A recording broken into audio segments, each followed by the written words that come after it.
Countless studies have explored the usefulness of optimism as a psychological phenomenon, and all of them have demonstrated that optimists have a higher quality of life as compared to pessimists. Being optimistic significantly affects both your mental health and your physical well-being for a number of measurable reasons.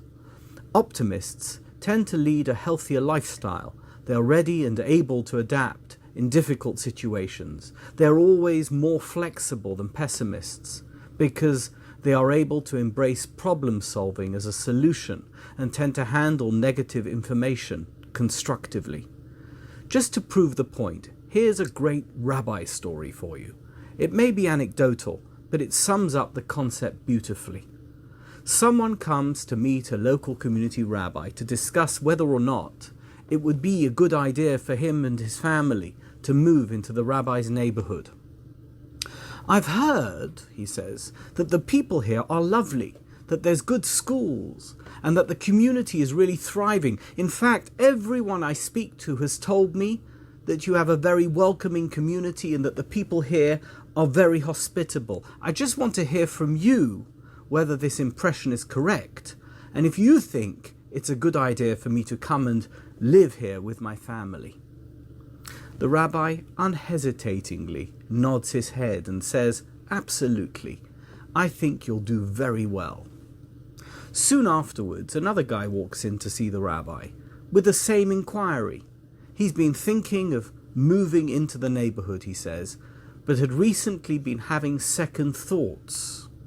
"I've heard," he says, "that the people in your community are not so friendly. In fact, they're very cliquey.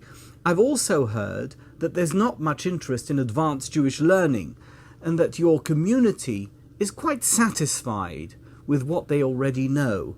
So I'm thinking that maybe it's not such a good idea for me to join this community. What do you think, Rabbi?"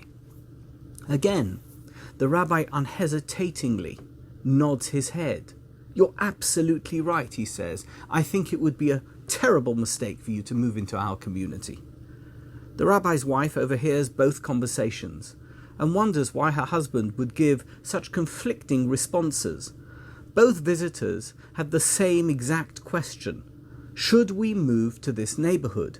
And yet his response to each of them had been the polar opposite of the other, and it seemed like he had just validated whatever they said. Bewildered, she marches into her husband's study. "What is going on? Why are you so inconsistent?" "It's simple," he tells her.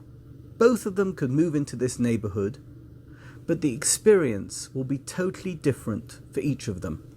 The first guy who came to see me is full of optimism, fully committed to making the move work. His aspirations are unfailingly optimistic and upbeat.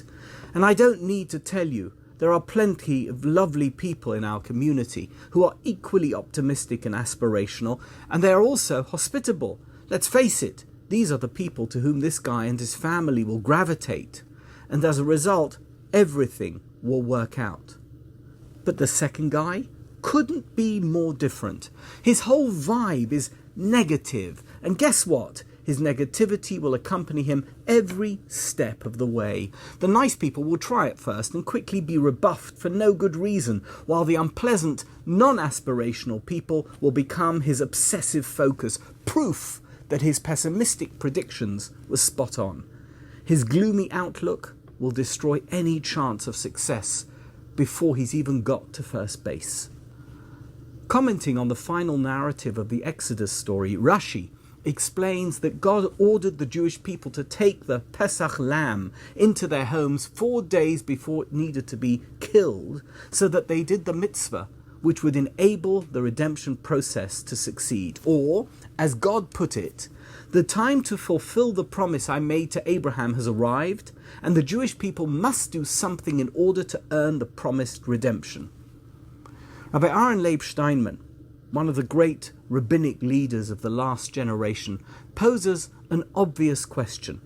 If redemption from Egyptian slavery had already been promised by God to Abraham, which meant it would certainly happen whether or not the Jewish people deserved it, why was it necessary for them to do this mitzvah, to earn the promised redemption.